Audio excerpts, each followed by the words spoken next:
Hello, जय हिंद मेरे सभी प्यारे भाइयों को। मैं विमल आप सभी का अपने परिवार ईआरवी स्टडी सेंटर में हार्दिक स्वागत एवं वंदन करते हैं। दोस्तों, जैसा कि कल आपकी यूपी जीके यानी यूपी स्पेशल क्लास यूपी का जो पुलिस का एग्ज़ाम होना है उसके लिए जो हम लोगों ने कल क्लास की थी, उससे आगे हम लोग आज आपकी ये क्लास दूसरी रहने वाली, और आपकी ये जो क्लास आज की है वो लगभग 10 मिनट की, लगभग 10 मिनट की रहने वाली है। ठीक है, तो कृपया वीडियो को पूरा देखें।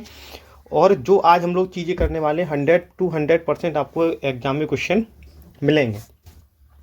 तो कल हम लोगों ने बात की थी आपके यूपी के बारे में। ठीक है, आज हम लोग बात करते हैं कि उत्तर प्रदेश का सामान्य परिचय, इसी में आगे हम लोग बात करते हैं। ठीक है, तो सबसे पहले बात करें हमारी जो 3 प्रेसिडेंसी हुआ करती थी आपकी, एक मद्रास, मुंबई और कोलकाता प्रेसिडेंसी।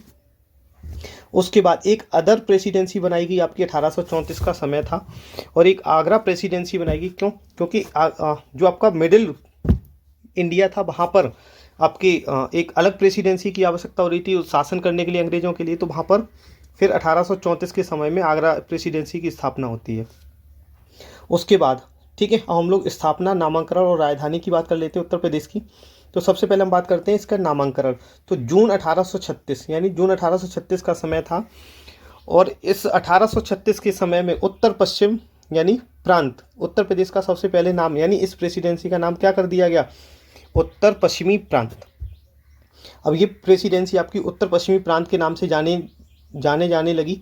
उसके बाद फरवरी 1877 में यानी फरवरी 1877 में उत्तर पश्चिमी प्रांत, ठीक है, यानी उत्तर पश्चिमी प्रांत, इसमें 2 नाम और जोड़ दिए गए, आगरा व अवध। तो पूछा जा सकता है आपके क्वेश्चन में कि उत्तर पश्चिमी प्रांत, आगरा व अवध उत्तर प्रदेश का नाम कब था, ठीक है, या कब किया गया था? 1877 में। उसके बाद यानी समय आता है, ईयर आती है 1902।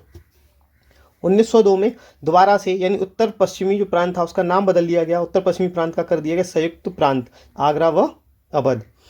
ठीक है भाई, तो यहाँ तक मुझे नहीं लगता आपको कोई डाउट होना चाहिए। उसके बाद हम लोग अगर बात करते हैं तो 1937 यानी 1937 में इस पूरे का नाम केवल क्या कर दिया? संयुक्त प्रांत। यानी जो आपका 1902 में जो संयुक्त प्रांत आगरा व अवध हो गया था वो अब आपका क्या हो गया? केवल और केवल संयुक्त प्रांत। ठीक है, तो हम बात करते हैं संयुक्त प्रांत के जो प्रथम गवर्नर बनते हैं, राज्यपाल जो बने, वो कौन बने? सर हैरी ग्राहम हैग। तो आपको अगर एग्जाम में क्वेश्चन पूछा जाता है तो आप जरूर करके आइएगा। ठीक है, अब हम लोग बात करते हैं उत्तर प्रदेश के स्थापना दिवस यानी स्थापना दिवस हम लोग बाद में बात करेंगे। उससे पहले हम बात कर लेते हैं उत्तर प्रदेश नाम कब पड़ा। तो संयुक्त प्रांत यानी 24 जनवरी 1950 का समय था, तो संयुक्त प्रांत से नाम बदलकर क्या कर दिया गया हमारे प्रदेश का? उत्तर प्रदेश, यानी अपना प्रदेश उत्तर प्रदेश। एक प्यारा सा प्रदेश है हमारा, सॉरी। ठीक है, उत्तर प्रदेश का प्रथम राज्यपाल की बात करें, उत्तर प्रदेश का सबसे जो प्रथम राज्यपाल बना वो कौन बना? होर्मुस जी फिरोज शाह मोदी। ठीक है, तो आप नाम याद रखना कि जब उत्तर प्रदेश का प्रथम जो राज्यपाल बने वो कौन बने? फिरोज शाह मोदी। स्थापना दिवस हम लोग कब मनाते हैं? 24 जनवरी। और सबसे पहले जो स्थापना दिवस मनाया वो कब मनाया गया? आपका 2018 के अंदर। ठीक है, तो ये क्वेश्चन आपके एग्जाम में बहुत ज़्यादा पूछे जाते हैं। अब हम लोग बात कर लेते हैं राजधानी की। ठीक है दोस्त, हम लोग बात करते हैं अब इसके राजधानी की। तो राजधानी यानी सबसे पहले आगरा, यानी आगरा प्रेसिडेंसी थी, तो 1836 से लेकर 1858 तक आपकी जो राजधानी रहती है वो आपकी आगरा रहती है। उसके बाद प्रयागराज रहती है 1858 से 1921 के बीच में।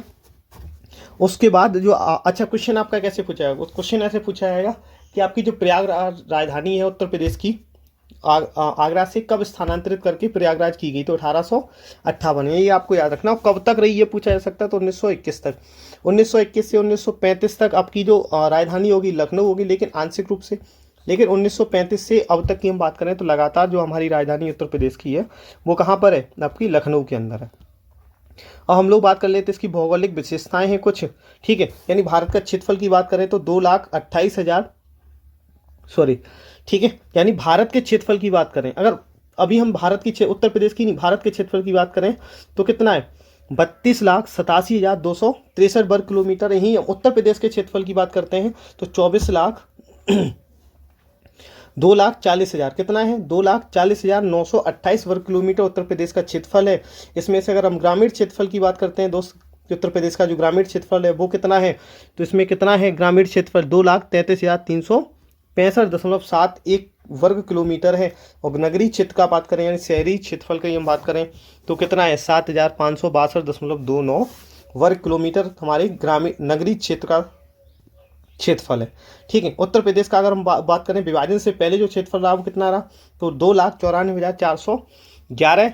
ठीक है, और अगर हम बात करें विभाजन से पहले कितना था, ठीक है, तो विभाजन से पहले कितना था, अभी जस्ट ही मैंने बताया था कितना था, 2,40,928। ठीक है, याद रखना विभाजन के बाद कितना हो गया, यानी वर्तमान क्षेत्रफल की बात करें तो 2,40,928 वर्ग किलोमीटर है। अगर हम यहीं पर बात करते हैं आपकी विभाजन से पहले तो कितने, 2,94,411 वर्ग किलोमीटर।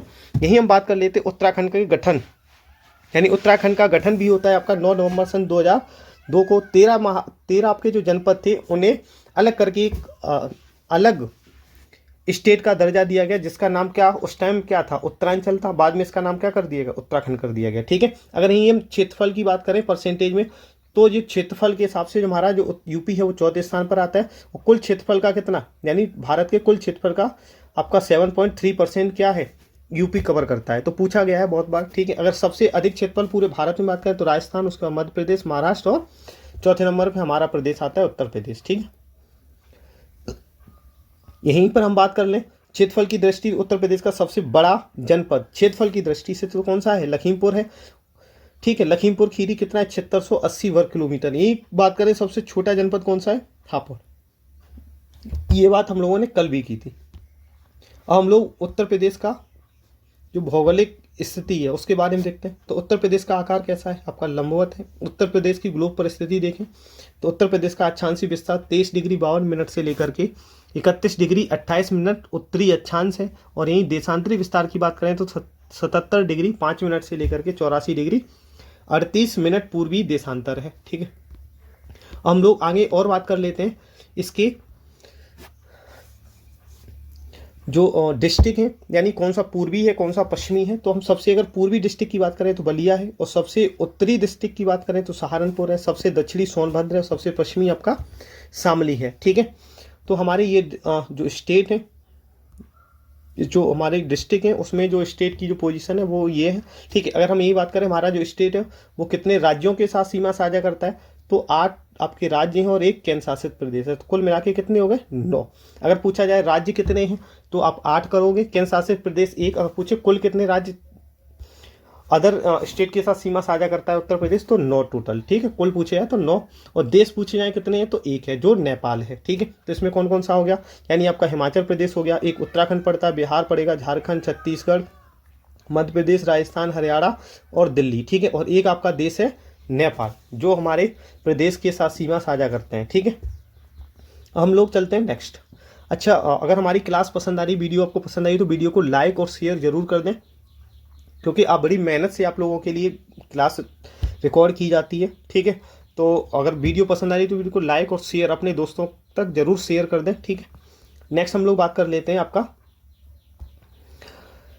नेपाल के साथ कितने जनपद सीमा साझा करते हैं भाई। ठीक है, नेपाल के साथ कितने जो हमारे स्टेट हैं वो सीमा साझा करते हैं, तो उसकी हम लोग अगर बात करें तो आपका पीलीभीत हो गया, लखीमपुर खीरी हो गया, बहराइच हो गया, श्रावस्ती हो गया, बलरामपुर, सिद्धार्थनगर, महाराजगंज। ठीक है, जो महाराजगंज है ना जो आपका, अच्छा जो महाराजगंज ये आपका बिहार को भी, ठीक है, यानी जो आपका महाराजगंज डिस्ट्रिक्ट है वो बिहार के साथ भी सीमा साझा करता है। तो पूछा जा सकता है निम्नलिखित कौन सा आपका डिस्ट्रिक्ट है जो बिहार के साथ साथ नेपाल के साथ सीमा साझा करता है, तो महाराजगंज है। यही अगर हम बात करते हैं आपका हिमाचल प्रदेश, हिमाचल प्रदेश किस डिस्ट्रिक्ट के साथ सीमा साझा करता है हिमाचल प्रदेश, तो एक डिस्ट्रिक्ट है हमारी सहारनपुर, उसके साथ सीमा साझा करता है। ठीक है, सबसे कम सीमा साझा करने वाला राज्य भी पूछा जाए तो भी आपका कौन सा होगा, हिमाचल प्रदेश होगा। ठीक है, अब यहीं पर बात करें उत्तराखंड, उत्तराखंड कितने डिस्ट्रिक्ट के साथ सीमा साझा करता है यूपी के, तो 7 है, सहारनपुर है, मुजफ्फरनगर है, बिजनौर है, रामपुर है, बरेली है, पीलीभीत है और मुरादाबाद है। ठीक है, तो ये आपके 7 हैं। ऐसी हरियाणा कितने डिस्ट्रिक्ट साझा करता है, यानी उत्तर प्रदेश के 6 डिस्ट्रिक्ट हरियाणा के साथ सीमा साझा करते हैं। कौन कौन सी, आपका सहारनपुर है, शामली है, बागपत है, गौतम बुद्ध नगर, मथुरा है, अलीगढ़ है। ऐसी अगर हम लोग बात करें राजस्थान की तो कौन से, यानी आगरा और मथुरा राजस्थान के साथ सीमा साझा करते हैं। और हम लोग आगे पहुँचते हैं मध्य प्रदेश। ठीक है, मध्य प्रदेश यानी 11, सबसे ज़्यादा मध्य प्रदेश ही सीमा साझा करता है। ठीक है, यानी आगरा हो गया, इटावा हो गया, जालौन हो गया, झांसी, ललितपुर, महोबा, बांदा, चित्रकूट, प्रयागराज, मिर्जापुर, सोनभद्र। तो कुल मिला के कितने हैं, 11। ठीक है, तो एमपी के 3 ओर से घिरा हुआ जनपद पूछा जाता है कि जो मध्य प्रदेश से 3 ओर से घिरा हुआ यूपी का कौन सा जनपद है, तो आपको याद रखना है ललितपुर है। ऐसी पूछा है सबसे कम जनपदों के साथ सीमा साझा कौन सा डिस्ट्रिक्ट करता है, तो ललितपुर है। ठीक है, यानी आपका क्या क्वेश्चन होगा, सबसे कम जनपदों के साथ सीमा साझा कौन सा करता है, सबसे कम यानी तो ललितपुर। क्यों? क्योंकि 3 साइड से ही एक आपका एमपी से ही घिरा हुआ है, सिर्फ एक साइड से ही यूपी के साथ सीमा साझा करता है ये। ठीक है, सबसे ज़्यादा सीमा स्पर्श करने वाला राज्य पूछा जाए तो भी कौन सा हमारा, मध्य प्रदेश। ऐसे हम लोग बात करते हैं सोनभद्र, आपका छत्तीसगढ़ हो गया भाई। ठीक है, यानी छत्तीसगढ़ केवल सोनभद्र के साथ, और आपका झारखंड है सोनभद्र के साथ। अब बिहार भी आपका साथ के साथ सीमा साझा करता है, महाराजगंज, कुशीनगर, देवरिया, बलिया, गाजीपुर, चंदौली और सोनभद्र। ठीक है, तो आप एक चीज़ यहाँ से देख पा रहे हो कि आपका जो बिहार है, जो सोनभद्र डिस्ट्रिक्ट है, वो 4 राज्यों के साथ, यानी भारत के एक ऐसा जनपद है जो सबसे ज़्यादा राज्यों के साथ सीमा साझा करता है। तो कौन सा है, सोनभद्र ही है, जो 4 स्टेट के साथ सीमा साझा करता है। ऐसे ही दिल्ली हमारा कितने, 2 डिस्ट्रिक्ट के साथ, एक गौतम बुद्ध नगर और एक गाजियाबाद। अब हम लोग बात कर लेते हैं एनसीआर। ठीक है, एनसीआर, तो हमारा जो एनसीआर का मतलब राष्ट्रीय राजधानी क्षेत्र, इसमें हमारे यूपी के कुल 8 डिस्ट्रिक्ट हैं। इसमें जैसे गाजियाबाद, गौतम बुद्ध नगर, बुलंदशहर, हापुड़, मेरठ, बागपत और शामली शामिल हैं। इसमें कुछ प्रस्तावित भी हैं। ठीक है, इसमें कुछ प्रस्तावित भी, उनको भी देख लेते हैं। अच्छा, एक और इसमें छूट गया, कितने थे, 1 2 3 4 5 6 7, एक मुजफ्फरनगर और हो जाएगा दोस्त। ठीक है, मुजफ्फरनगर। नेक्स्ट हम लोग बात करें क्षेत्रफल की बात करें। ठीक है, क्षेत्रफल, तो एनसीआर में जो शामिल हमारे जो जितने डिस्ट्रिक्ट, उनका क्षेत्रफल पूछा जाए तो 14,826 वर्ग किलोमीटर है। यहीं पर प्रस्तावित हैं आपके अलीगढ़ हो गया, मथुरा, हाथरस, बिजनौर, 4 आपके प्रस्तावित हैं। ऐसे ही एनसीआर के तौर पर यूपी में एससीआर को बनाने की कवायद चल रही है। ठीक है, तो इसमें इसको क्या बोलेंगे, राज्य राजधानी क्षेत्र। 6 डिस्ट्रिक्ट को इसमें शामिल किया जाना है। आपका लखनऊ है, हरदोई है, सीतापुर, उन्नाव, रायबरेली और बाराबंकी डिस्ट्रिक्ट है। इसी क्षेत्रफल की बात करें तो 27,826 वर्ग किलोमीटर होता है आपका एससीआर रीजन का। अब यहाँ पर हम मुख्यालय वाली बात करें। ठीक है, यानी जो कुछ डिस्ट्रिक्ट हैं उनके अलग अलग मुख्यालय दे रखा है। जैसे अमेठी का मुख्यालय कहाँ है, आपका गौरीगंज है। ऐसे हम लोग संत कबीरनगर की बात करें, संत कबीरनगर का जो मुख्यालय आपका खलीलाबाद है। गौतम बुद्ध नगर का नोएडा है। कौशाम्बी का क्या है, मंजन है। अम्बेडकर नगर का अकबरपुर है। कुशीनगर का पटरौना है, याद रखना वही। सिद्धार्थ नगर का नौगढ़ है। और सोनभद्र का क्या है, रॉबर्ट्सगंज है। ठीक है, उसके बाद आपका नौवा यानी जालौन का क्या है, उरई है। ऐसी फर्रुखाबाद का आपका फतेहगढ़ है। ठीक है, संभल का क्या है, पवासा यानी पैर रखो सवाल के, ऐसे ही याद कर सकते हैं। कानपुर देहात, अकबरपुर, माती। अच्छा, एक और है यहाँ पर एक और था अभी अकबरपुर का। ठीक है, तो इन दोनों में आप थोड़े कंफ्यूज मत हो जाना। एक अम्बेडकर नगर का अकबरपुर है, यहाँ अकबरपुर माती है। ठीक है, तो ये याद रखना आप। उसके बाद भदोई का क्या है, ज्ञानपुर। ठीक है, क्या है, ज्ञानपुर। अब हम लोग बात कर लेते हैं, इसमें कुछ और फैक्ट हैं। यानी सर्वाधिक राज्यों की सीमा को स्पर्श करने वाला जनपद सोनभद्र है। 4 हैं, कौन कौन सी, मध्य प्रदेश, छत्तीसगढ़, झारखंड और बिहार। अभी हम लोगों ने ऊपर बात कर ही ली थी। ऐसे हम लोग बात करते हैं सहारनपुर 3 राज्यों के साथ सीमा साझा करते हैं, हिमाचल प्रदेश, उत्तराखंड और हरियाणा। ऐसे उत्तर प्रदेश का सबसे बड़ा शहरी जनपद पूछा जाए कि सबसे बड़ा शहरी जनपद कौन सा है, तो लखनऊ है। ठीक है, और सबसे कम शहरी जनपद वाला क्षेत्र पूछा जाए तो आपका श्रावस्ती। ऐसे सबसे बड़ा शहरी आबादी वाला पूछा जाए तो आपका गाजियाबाद है, और सबसे कम पूछा जाए तो आपका श्रावस्ती होगा दोस्त। ठीक है, तो ये थे आज के हमारे क्वेश्चन। इसमें हम लोगों को ये चीज़ें करनी है। ठीक है, इसके बाद कुछ चीज़ें और हैं जो हम लोग को देखते हैं क्या क्या आपका इसमें रह गया। ठीक है भाई, तो इसके आगे का हम लोग कल नेक्स्ट वीडियो में, क्योंकि आज इसमें हम लोग ज़्यादा नहीं करेंगे क्योंकि वीडियो आपकी लंबी हो जाएगी। और वीडियो अगर हमारी पसंद आई तो वीडियो को लाइक और शेयर जरूर कर दें। ठीक है, मिलते हैं तब तक नेक्स्ट वीडियो में। तब तक के लिए जय हिंद, जय भारत। और आप सभी लोग अपने अच्छे से ख्याल रखना, खाने पीने का ध्यान देना, क्योंकि आपका 23, 24, 25, 30 और 31 तारीख को एग्जाम है। ठीक है, क्योंकि जब तक तबीयत सही नहीं रहेगी तब तक आपके एग्जाम भी अच्छे नहीं होंगे। ठीक है, तो कोशिश करें कि डेली पढ़ाई करें और अच्छे से मेहनत करें। ठीक है, खाने पीने का ध्यान रखें और नींद पर्याप्त मात्रा में, कम से कम 6 से 7 घंटे तो आपको सोना ही है। ठीक है, उसके बाद आराम से अच्छे से पढ़ाई करें, मन लगा के पढ़ाई करें, माँ बाप का नाम रोशन करें। तो मिलते हैं नेक्स्ट क्लास में, तब तक के लिए जय हिंद, जय भारत दोस्त।